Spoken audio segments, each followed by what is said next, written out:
Hello student, my name is Nandini. स्वागत है आप सभी का एक बार फिर से हमारे इस न्यू करंट अफेयर सेशन में।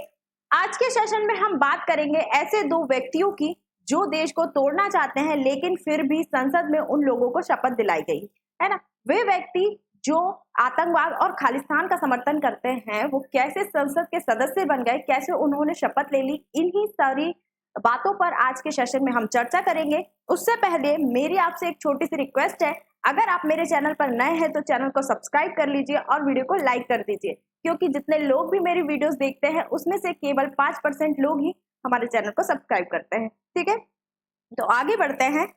आपने थोड़े दिन पहले आपने ये न्यूज में बहुत सुना होगा कि दो व्यक्ति जो जेल में बंद है, जेल से ही उन्होंने अपने चुनाव लड़े हैं और वो 2024 के चुनाव में जीत गए, जिसमें से एक का नाम है अमृतपाल। अमृतपाल ने पंजाब की जो खाडूर लोकसभा सीट है वहां से चुनाव लड़ा है ना, और वो वहां से चुनाव जीत भी गया। ठीक है, ये व्यक्ति जिसका नाम अमृतपाल है, इसके सोशल मीडिया पर आपको बहुत सारे ऐसे वीडियोस, इंटरव्यूज मिल जाएंगे जिनमें ये साफ तौर पर खालिस्तान का समर्थन करते हुए दिख रहा है। खालिस्तान वो विचारधारा जो हमारे देश को तोड़ने की एक मंशा रखती है, ऐसे लोग जो हमारे देश को हमारे देश में से एक और टुकड़ा करना चाहते हैं, ऐसी मंशा रखने वाली विचारधारा का ये समर्थन करता है।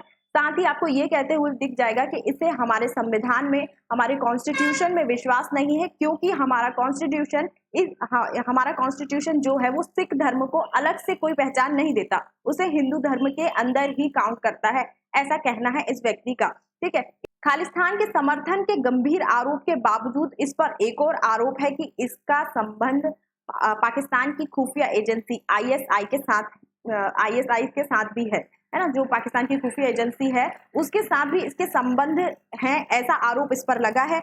और वहीं अगर हम दूसरे व्यक्ति की बात करें जिसका नाम है राशिद इंजीनियर, ये जो राशिद इंजीनियर है जम्मू कश्मीर के एक बारामूला लोकसभा क्षेत्र है, बारामूला लोकसभा सीट, वहां से चुनाव लड़ता है, जेल में रहकर चुनाव लड़ता है तिहाड़ जेल में, और फिर ये चुनाव जीत जाता है। ठीक है, ऐसी न्यूज आपने सुनी होगी। ठीक है, और इस व्यक्ति पर भी ये आरोप है कि इसने जम्मू कश्मीर में जो भी आतंकवादी घटनाएं होती हैं उनके लिए फंडिंग की है, आतंकवाद को फंडिंग की है, मतलब टेरर फंडिंग के इस पर आरोप है। इन दोनों व्यक्ति पर बहुत ज्यादा गंभीर आरोप होने के बाद भी ये चुनाव लड़ते हैं, चुनाव जीत जाते हैं और इनको जनता वोट भी करती है। अगर हम बात करें कि इन दोनों व्यक्तियों को किन किन कानूनों के आधार पर जेल में रखा गया, अगर हम इसकी चर्चा करें तो जो व्यक्ति है जिसका नाम अमृतपाल है, अमृतपाल को राष्ट्रीय सुरक्षा कानून नेशनल सिक्योरिटी एक्ट के तहत जेल में रखा गया है। मतलब कि ये राष्ट्रीय सुरक्षा को खतरा पहुंचाने की इसकी कोशिश है, ऐसा आरोप है, इसलिए इसे जेल में रखा गया है। वहीं अगर हम राशिद इंजीनियर की बात करें तो राशिद इंजीनियर को जो यूएपीए है, यूएपीए यानी कि अनलॉफुल एक्टिविटी प्रिवेंशन एक्ट, गैर कानूनी गतिविधि रोकथाम अधिनियम, इसके तहत राशिद इंजीनियर को जेल में रखा गया है ना। इस पर टेरर फंडिंग के संगीन आरोप हैं। तो ये कानून है जिनके आधार पर इन दोनों व्यक्तियों को जेल में रखा गया था। ठीक है, इसके अब अगर हम बात करें कि कैसे इनको शपथ दिलाई गई, कैसे ये जेल से बाहर आए, कैसे इनको शपथ दिलाई गई, तो इनको पूरी सुरक्षा के बीच, पुलिस सुरक्षा के बीच, पहले तो जो हाईकोर्ट है, एक ही हाईकोर्ट ने दोनों ही व्यक्ति को पैरोल पर छोड़ा। फिर जो जेल से संसद का सफर पुलिस सुरक्षा में इनका हुआ है ना, पुलिस पूरे प्रोटेक्शन के साथ जेल से इनको संसद तक ले जाती है और संसद में इनको प्रॉपर्ली शपथ दिलाई जाती है।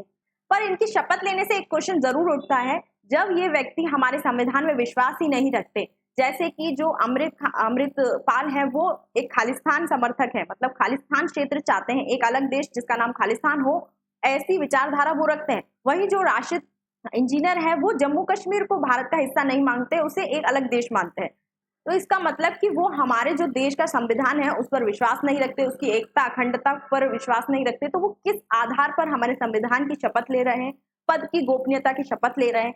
क्योंकि जो अमृतपाल है उन पर खुफिया एजेंसी जो पाकिस्तान की, उससे भी संबंध के आरोप है। तो क्या गारंटी है अभी, क्योंकि आरोप सिद्ध नहीं हुआ है, ये सच है या झूठ है इसका तो फैसला बाद में होगा। अगर सच हुआ तो अगर वो पद की शपथ लेते हैं और मान लीजिए शपथ तो ले ली, कार्यवाही में भी चले जाते हैं, तो पद की गोपनीयता कैसे बनाए रख पाएंगे, इसकी क्या गारंटी है?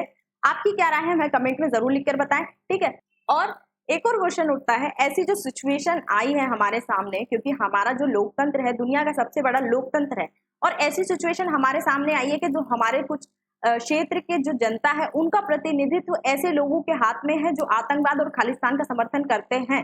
तो ये कैसा लोकतंत्र है? लोकतंत्र पर भी एक सवाल उठता है। और ऐसी सिचुएशन जो हमारे देश में पैदा हुई है, ऐसे सरकार के सामने पैदा हुई, इस सिचुएशन ऐसी सिचुएशन आने का जिम्मेदार कौन है ना?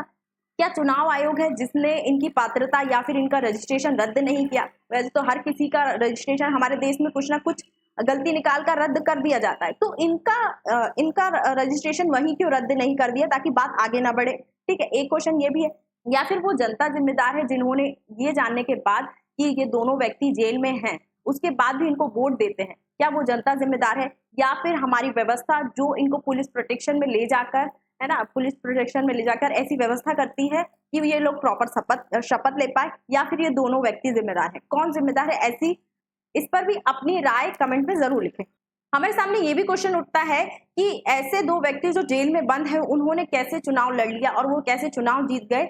चुनाव लड़ने का अधिकार उनको भारत के किस कानून से मिलता है? अगर हम इसकी बात करें तो उनको ये अधिकार मिलता है representation of the people act 1951 के तहत। ये जो एक्ट है रिप्रेजेंटेशन ऑफ द पीपल, ये कहता है कि 18 साल का प्रत्येक व्यक्ति चुनाव दे सकता है, चुनाव लड़ सकता है, और वो व्यक्ति तब तक चुनाव लड़ सकता है जब तक उस पर कोई दोष सिद्ध नहीं हो जाता। ये जो दो व्यक्ति हैं इन पर अभी भी दोष सिद्ध नहीं हुआ है, केवल आरोप हैं, आरोप के आधार पर ये जेल में बंद है।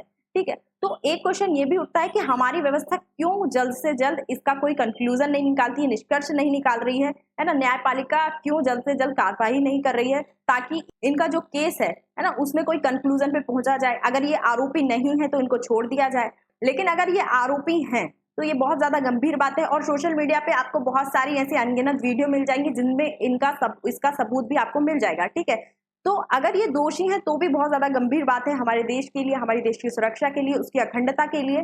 तो सरकार को जल्द से जल्द किसी कंक्लूजन पे पहुंचना होगा, किसी निष्कर्ष पर पहुंचना होगा ताकि ये जो समस्या हमारे देश के सामने आई है, ये जो सिचुएशन हमारे सरकार के सामने आई है, उसका जल्द से जल्द कोई ना कोई समाधान न्यायपालिका को ही निकालना होगा। ठीक है, अब जब ये लोग शपथ ले सकते हैं तो हो सकता है इनको जेल से ही सरकार चलाने की अनुमति दी जा सके, है ना, दी जा सकती है, या फिर ये भी अनुमति दी जाए कि आप जेल से ही संसद की कार्यवाही में भाग ले सकते हैं। तो जब ये संसद की कार्यवाही में भाग लेंगे, अपने पद को भी ग्रहण करेंगे इसका मतलब, और इनको बहुत सारी चीजें, बहुत सारी जानकारी हमारे देश के बारे में पता चलेगी। लेकिन अगर ये दोषी हैं तो इस जानकारी का ये दुरुपयोग भी कर सकते हैं। तो ये भी एक क्वेश्चन है।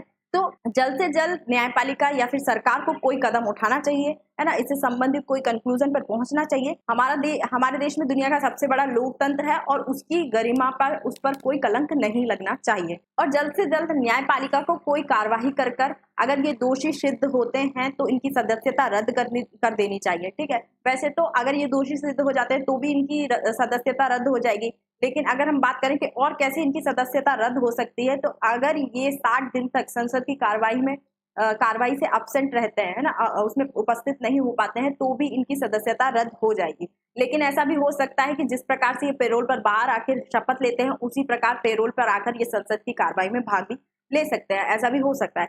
तो ये था आज का सेशन, आई होप आपको पसंद आया होगा, है ना। आपकी क्या राय है इस सिचुएशन पर, इस मुद्दे पर, आप हमें कमेंट में जरूर बताइए, है ना। इनको संसद में भाग लेना चाहिए, संसद की कार्रवाई में भाग लेना चाहिए या नहीं लेना चाहिए, इनकी सदस्यता रहनी चाहिए या फिर रद्द कर देनी चाहिए?